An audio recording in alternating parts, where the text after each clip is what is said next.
Well, good morning, everybody, and welcome one more time. My name is Dirk, preaching pastor here at Encounter, and welcome. I just want to highlight that inviting your one, I've been struck throughout this season in preparation for Easter Sunday and how exciting that is.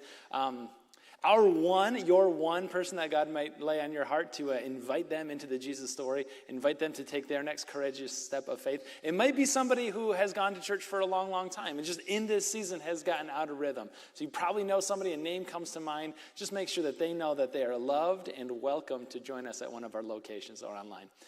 Welcome again. We're in a series right now called Things God Didn't Say. And the idea behind the series is to simply just expose some of those things that God didn't say, to better uncover and discover the truths that God did have for us, which are far better. Last week, we took a look at this kind of cultural lie, things God didn't say, like, I just want you to be happy.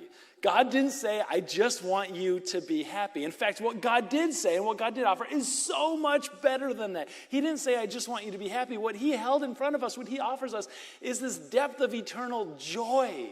Joy is found at the other end, not just this shallow kind of temporary fleeting happiness. And throughout this series, we're going to take a look at a bunch more of them. Things God didn't say, like whoever does the will of my Father in heaven will always get a parking spot right in front of the building. God didn't say that. God didn't say if anybody will lose their life for my sake, their USB stick will always go in on the first try. He didn't promise that. I don't know why it's like 50-50 chance. It's supposed to be, but it never is. I don't understand how.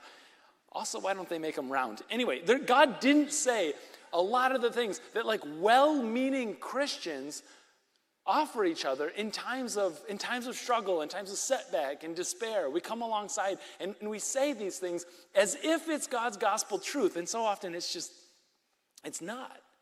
And by believing something that God didn't say, it can actually lead us into a place where we give up on faith before we even found out what it was in the first place. So things God didn't say, like whenever God closes a door, he opens a window.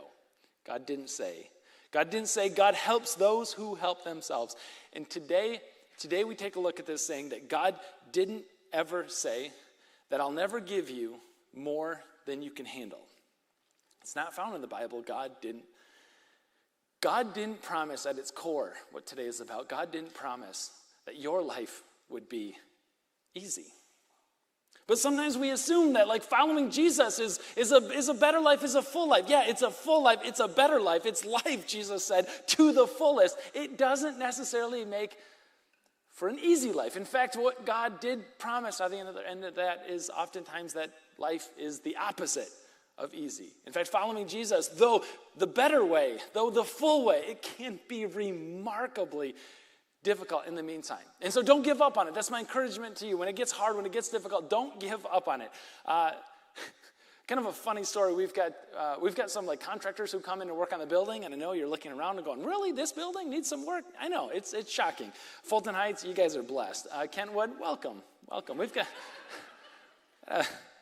kind of a face for radio and a building that lends itself well to darkness. So we have these contractors come in, and I don't know like what it is about the physical space of at least this location, but like whenever a plumber comes in or electrician or something like that, it's like they go in, I don't know if it's like a church or all pastors have this when they're like, oh, pastor, like what's the need? What do you have to work on? And it's like, I got to go into like confessional mode first. Like these contractors are like, hey, listen, before I work on the plumbing, I haven't been to church in a while. And I don't know where I am kind of with God, and we kind of do this thing. So there's this one guy, there's a long project, and I got to know our electrician really, really well. He's a great guy. But like he would come in, and before he would start working on the thing, he's like, listen, I just don't know about God and some of the questions that I have. And I don't know if it's like the electrical infrastructure of the church is like so questionable. It's like before I open up with this panel, I got to like get right with Jesus, But he does. And he's letting me know, and he goes, I want to let you know, like, I tried this thing. I tried the Jesus thing. I went to church. I was with a girlfriend of mine at the time, and, like, she was into the thing, and I was, like, curious, and I was, like, trying to be into the thing. So, I went to church. I read the Bible, occasionally. I prayed sometimes. I was figuring it out. I was figuring it out, and I was thinking, like this would help somehow, relationally, financially, I don't know. It's going to be good. It's going to help. And then you know what happened? The girlfriend broke up with me, my job reassigned me, and my truck broke down in like the same week. And it sounds almost like a bad country song, right? Like the girl laughed, the truck broke, my dog died, like I spilled my beer. Like I don't know what the... And he goes, I tried this. And this is the saying that stuck with me. I tried it. I gave it a shot. And it just didn't work for me. And a lot of us find ourselves in that season, like when stuff kind of starts to get difficult. And it's like, I gave faith a shot, and it got hard, and it just, maybe it's good for you, and maybe this Jesus thing is like helpful to you, and he does good by you, but I tried it, and it's just not good for me. So sometimes, like as students, right, I went to youth group, like every Sunday night, I was there. I even raised my hand and like offered an answer, and offered an insight every once in a while. Like I did that, and so I figured when I asked the girl out, she's probably going to say yes, right? Because like I did the right thing and I showed up, and she said no. So I quit going because it's like, listen, it might be good for her or them or whatever, but it's not. It just doesn't work for me. Or maybe I picked up along the way that if you want to get a little, you got to give a little. And so you start serving and you start giving, you start volunteering, get involved in an organization, a nonprofit, maybe even a church. And I still have the financial hardships. I still have the questions. I still have the insecurities. And so it's like, I don't know what it is. I did the right thing, and it might be good for you. It just doesn't work for me. Or the prayer, praying. One guy told me one time, he goes, I wanted a new job. I needed a new job. It's so stressful. The current place that I was at, I had to get out. So I prayed, man, I'm not a praying person, but like I prayed for 2 weeks every day. I prayed, God, give me a new job. Give me some kind of direction, opportunity, something. And you know what God did? Nothing. God did nothing. Gave me no answers. And so then I'm like, okay, maybe, I heard this thing about maybe it's not about changing God's mind, or maybe it's about changing my mind. So God, help me out here. Help me see the value in my work. Help me enjoy this. Help the stress go away. And 2 more weeks I prayed, like, help the stress go away. Help me to love my current job if you're not going to give me a new one. And you know what he does? Nothing. It might work for you. It just doesn't work for me. We go through these seasons of doubts. God, show up. Make yourself real. Come alongside me. And when he doesn't, well, God doesn't care about me, so why should I care about him? And before you give up, I want you to know what's on the other end of this.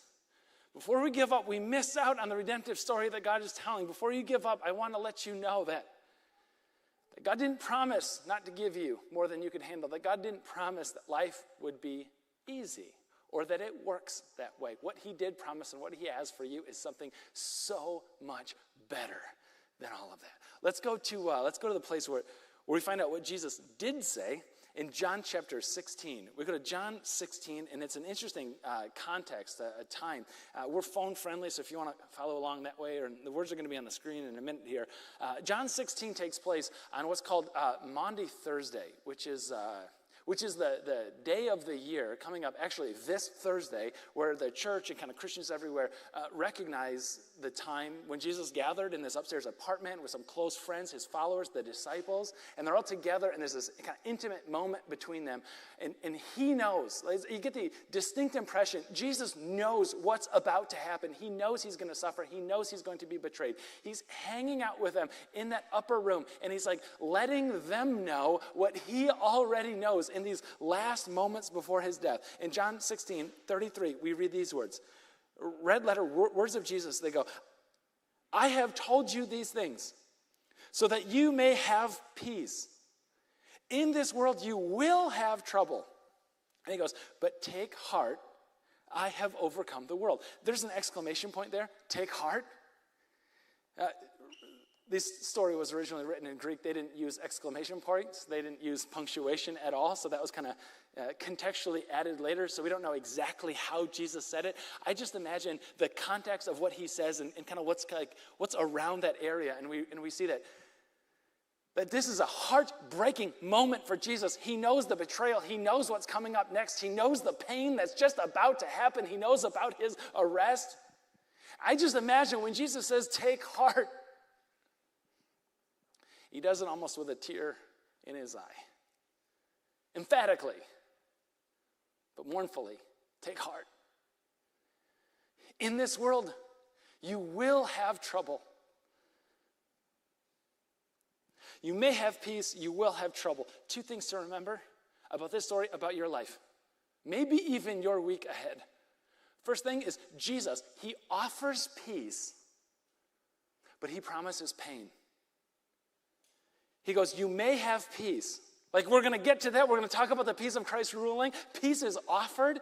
Pain is promised. You will have trouble, but take heart. I have overcome. And the word overcome is an interesting one. The Greek word that John wrote in here with his own hand, it was the word Nikeo. It's actually, let's do this. It's actually where we get our word Nike. And so I made sure to wear my finest Nikes. I've only got one pair, so I wish they were nicer for you. I touched them up with a magic eraser a little bit earlier, but didn't really work over. Fun story about Nike. Some of you know this, like the book Shoe Dog, Phil Knight. The founder of Nike didn't like the name Nike. He wanted to name it like Dimension 6, and somebody else is like, we should name it Peregrine or Bengal or something else like that. Anyway, sneakerheads are going to comment on this later, and that's cool. But he didn't like Nike. The group and his co-founders together, Nike was the name that they disliked the least. And so he goes, maybe it'll grow on me. Nike comes from the Greek word Nikeo. It means victory. It means overcome. John, when he writes this story, the only time that he uses the word overcome, Nikeo, in his gospel, in his Jesus story, is this one time. Take heart, I have Nike'd.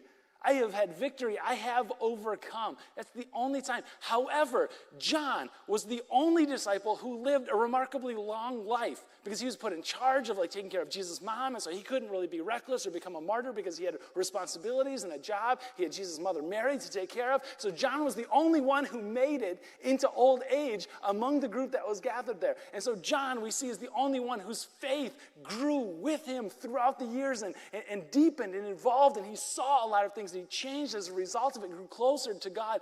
And in the rest of his writing, 1st, 2nd, 3rd John, which all combined are only a handful of chapters, in the book of Revelation, he switches from using this word overcome just once to the rest of his writings later on in life 22 times. Like Phil Knight, Nike grew on him. Overcome grew on him.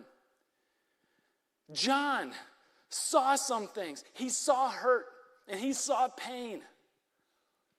According to legend, what happened is that they tried to kill him. The Romans tried to kill him, and they dipped him in this hot boiling oil in order to just burn him to death. But he didn't die miraculously. He stayed alive. And so they did the only thing they knew what to do is they exiled him. They sent him to this island and said, at least you'll be gone. And it was on that island that he wrote our book of Revelation. Overcome grew on him because the more he lived and the more he prayed and the more he saw the pain and suffering all around him, the more he knew he needed a Lord who would Nike, who would overcome, who would eventually have victory. Now, I'm going to put my shoe on while I explain the next part. He goes, peace is offered, pain is promised. Keep in mind, while Jesus says this, with a tear in his eye, I believe, I have overcome the world. You will have trouble. Peace is offered. Judas is actively betraying him at that moment. He had just previously said to his disciples, y'all are going to leave me. You're going to run away. You're going to abandon me. You're going to flee. And still, in that moment, he can offer peace to his disciples, but pain is promised. I love what one person told me, that Christians, Jesus followers, it's not like we're not going to have problems. Following Jesus is a great way to have fewer problems, because when we start to follow the way of Jesus, we start to avoid some of the self-inflicted wounds of sin. We'll have fewer problems, but it's not like we won't have problems. Peace is offered. Pain is promised. This is what the pain looks like. He explained it a little bit earlier in the passage, so let's revisit a little upwards. John 16, verse 20, where Jesus said, and he's explaining this whole process. He goes, very truly I tell you, you will weep and mourn while the world rejoices. You will grieve, but your grief will turn to joy. A woman gives birth to a child and has pain because her time has come, but when her baby is born, she forgets about the anguish because of her joy that the child is born into the world. This is space that I am nervous about dipping into. So it's Bible, so we're going to talk about it a little, but I fully recognize, right, as being one of the people in the room who did not experience this, shocking to hear, I know, but I have been in the room, right? And I talk to people, like for a living. I talk a lot of people. And so I'm just going to relay some of the experiences. Like I was in the room a couple of times, right, for the birth of my kids, and we did the epidural thing. And so we figured, there's enough pain in this world. We're just going to avoid a little bit for us and save that. But some others of you, you decided to like do the thing, right? Like whatever the reason, maybe it was like to help be closer to the process, closer to God's, rather closer to your child. Like you decided to like go for it. And it's like a holy thing. I'm guessing for like the first 30 seconds, and then it just gets like super real, like going for it, right? True story, my brother is, he's going through it with his lovely bride, and she's in labor, and they're having the birth. I don't know which kid it was, but I do remember that it took a little while, and he got hungry. My brother got hungry. God bless him. And so there's no like food or drink like allowed in the room, and so he had to like step out. He steps out. He crams one of those like Little Debbie Swiss cake rolls. You guys know what I'm talking about? Crams one in his mouth, and he's like, I better get in there, And he goes back in, and his lovely bride, who has been able to enjoy nothing except ice chips, like this whole time, what are you eating? And he's like, a Swiss cake roll. The dude has not been able to eat a Swiss cake roll since. Like he's just not allowed, right? He's just not. I mean, there's the anguish, right? The pain, like involved. But he would say, like, after that moment, and those of you who have experienced it or walked with people who have experienced that, the pain turned into the joy of holding that precious baby. It's a holy moment. The grief is transformed into joy. I can think of no, like, better analogy or story of the Christian faith than transforming the grief and the pain into joy. And you just wonder if God can do that with that kind of grief and that kind of pain. What can he do with mine? With my grief and with my pain. Some of you are in that valley, in that season of difficulty. And maybe you have been left out. Maybe you've been left alone. Maybe you've been overlooked. And it's lonely in the valley. It's lonely in the pain. Some of you have ventured out and tried to start something new and failed. And it got in your head. And it made you not want to risk anymore. And just because you have failed, maybe you failed a couple of times, like you translate that now into, I didn't fail, I am a failure. And it weighs heavily. Sometimes it might even bring along a financial thing. And some of you are like, the stress is all around me. Like I'm not making it work. I'm not succeeding. I'm just arguing with my spouse, with my partner in life. I just can't make this work. It consumes all of my thoughts. It touches every part of my life. It's the struggle, the pain is so present, is so real. And for some of you, it's medical. You guys know I got an upgrade in my t-shirt today. It's, can't read it. It says, fearfully and wonderfully made. A quote from Psalm 139. Part of the psalm that we heard earlier on in worship. We reflect that God made our bodies fearfully and wonderfully. And God made Jack's body fearfully and wonderfully made. For those of you maybe our guests visiting, watching online, Jack is a 3-year-old in our community who was born with a rare genetic disorder called hemimegalocephaly. It's a rare condition where the 2 hemispheres of the brain, one grows, the left side grows larger than the other one, and it causes these seizures that keep on keeping on. And Jack's been given medication, and it has this diminishing return, and it's just not helping anymore. So on Thursday, he's going to go in for a significant brain surgery. This Thursday, 3 years old. They're going to separate the 2 hemispheres of his brain permanently. He's going to lose function, and he's going to gain it back because our bodies are fearfully and wonderfully made. And God made our bodies and our brains in such a way that even with this separation, the other side will kick in. And through physical therapy, intense, and over a period of time, we pray and we trust, we believe God that he's going to restore these faculties and these functionings to Jack's brain and to Jack's body. And I mention this because a lot of us are in the valley. You know, and you don't have to know Jack to have your heart broken for Jack. And so we got a value around here that we experience God daily, and so we're gonna experience God in prayer, like again and again and again. I understand we don't all know Jack. We're gonna pray for Jack around the clock.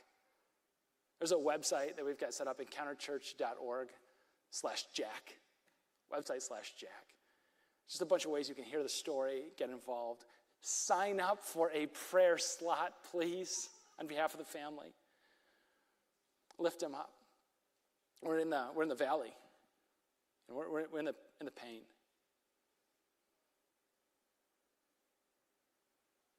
It's tempting in the valley. It's tempting in the pain to run away. When God doesn't act like we want him to act, like we think that he should act, it's tempting to just give up. That's what my electrician friend did. You know, God, I gave it a shot.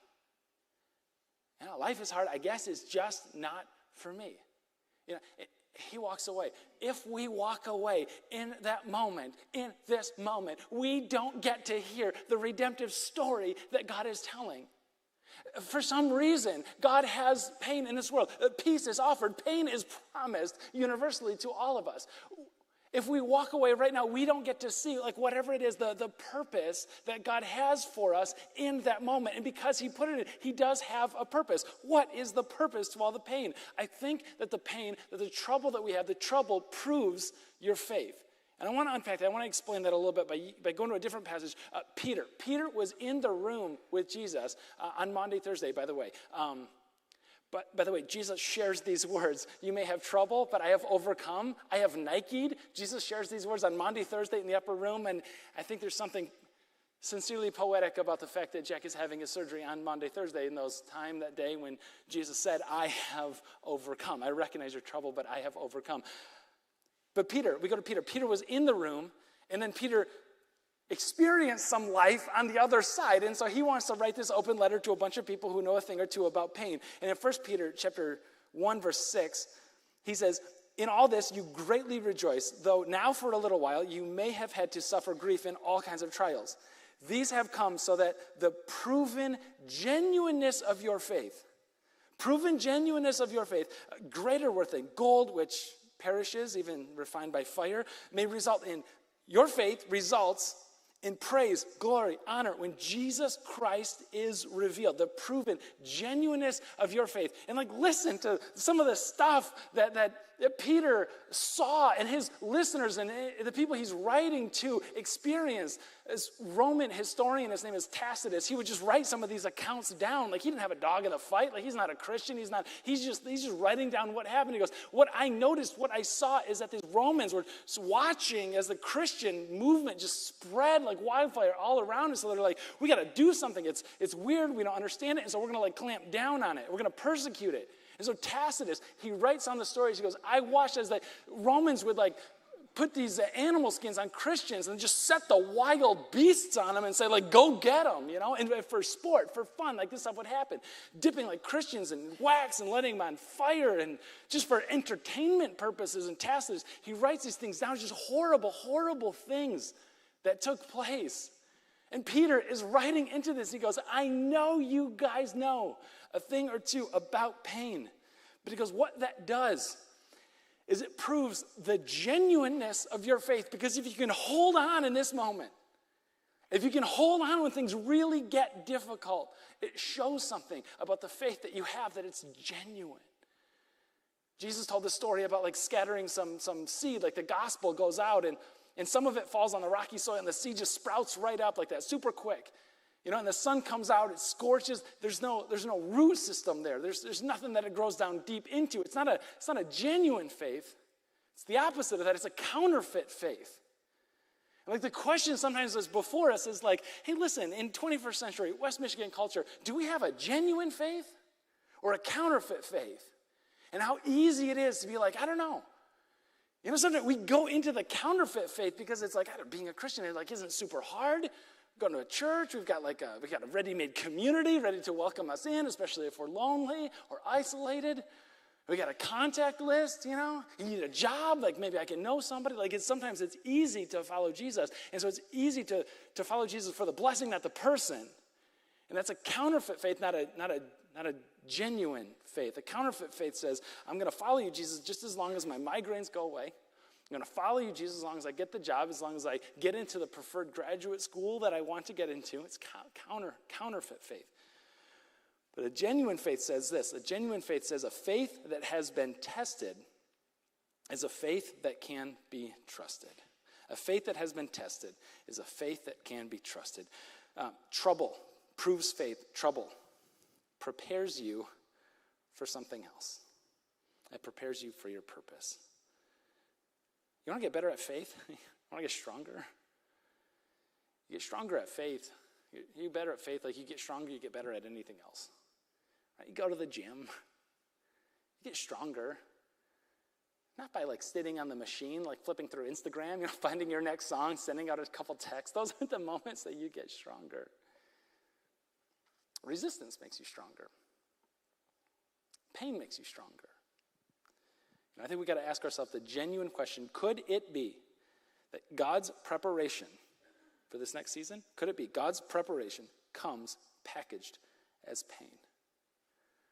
Earlier on in worship, we heard about Moses. I just imagine coming next to Moses and saying, like, man, it's hard. Your mom wanted you. You happen to have been born in a time when it was illegal to be born. And so in order to give you a chance, she had to give you up and floats you down a river. Like, this guy's life isn't easy. He's raised in Pharaoh's house as an outsider. He's a fugitive, right? He's looking back in his past and going, I have some criminal background that's going on. I think I'm just going to lay low in hiding in the wilderness. And God's like, no. I'm using that pain for a purpose. Come on, we got a job to do. You're going to save my people. Lead them on out. Joseph, another story in the Bible, pain has a purpose. His brothers throw him in the well. His brothers sell him off to some people heading towards Egypt. He's thrown in prison unfairly. For years go by. But it's like through those forming, shaping experiences, God takes and gives him a purpose. In this case, to literally bless the whole world, to feed the entire world, Joseph. David is hanging out, the runt little kid of all his brothers, the smallest one, and he's practicing slingshot against trees, and then a bear comes along, and he goes, I'm really pretty good at this. His isolation and his loneliness turned into the tool that helped him slay the giant. Like, God knew what he was doing. His pain was given for a purpose. Guys, God is doing something with your loneliness. Like, he's connecting with you in that. He's strengthening something inside of you. He's strengthening this intimacy with God or this dependency with God. You've got this pain of a betrayal in your past. And you think God can do nothing with that. And God's like, watch this. I'm stretching you. I'm strengthening you. I'm growing your capacity to love and to forgive, even especially people who hurt you. I'm doing something inside of you. He's doing it again today. I think about my electrician friend. And he kept showing up, which I love. He kept showing up to get the work. But he kept emotionally showing up and asking questions. Making his little confessions every time he opens up the panel. And he is a friend. He moved away. We lost touch a little bit. New electrician was assigned. He comes and he goes, I met someone. And she's a Jesus follower too. Do you think, do you do weddings? Would you marry us? We got to know each other throughout that process. And it was a year after that ended before the wedding kind of came through. And I didn't know kind of where he was. I knew God was doing something in his life. And we're standing there, we're ready to walk down. So like he does like the seating of the grandparents and parents, and comes back, and then we're both like standing shoulder to shoulder. It's this holy moment for guys, right? And the song like changes, so there's like a quiet, and I look over, and I'm just about to say my line that I always say. I go like, "You ready?" And before I do, he goes, "Oh, hey, I know it's been a while. My wife and I, my fiance, we found a church. Yeah, it's wild, and we're growing. We're being challenged like every single weekend. I've grown so much, I can't believe it." And he goes, "I'm so glad I didn't give up." And I didn't have to ask if he was ready. Don't give up. Jesus never promised that life would be easy. It's going to be hard. Peace is offered. Pain is promised. Don't give up. If you give up, you won't get to hear the redemptive story that Jesus is telling. If you give up, you won't get to experience the peace, and the power, and the purpose that Jesus has in store for you. He didn't come to deliver you and I from a difficult life. He came to deliver us from sin and from death. Do not give up. But you just stand up. Let's pray together. Jesus, you never gave up on us. That story in the upper room that we just heard about, when a tear in your eye, you prayed. You declared that you have overcome, you have had victory, you have had Nike over this world. God, the people in that room would betray you, and we would betray you, and we would walk away, and we would say hurtful things about you and to you and the way that we treat you. But you did not give up on us. You thought about us on Friday when you died. And you loved us to death and back again to new life. What a redemption story that you're telling. God, we wonder how you'll turn today's grief into joy. Jesus, what a beautiful, wonderful, powerful,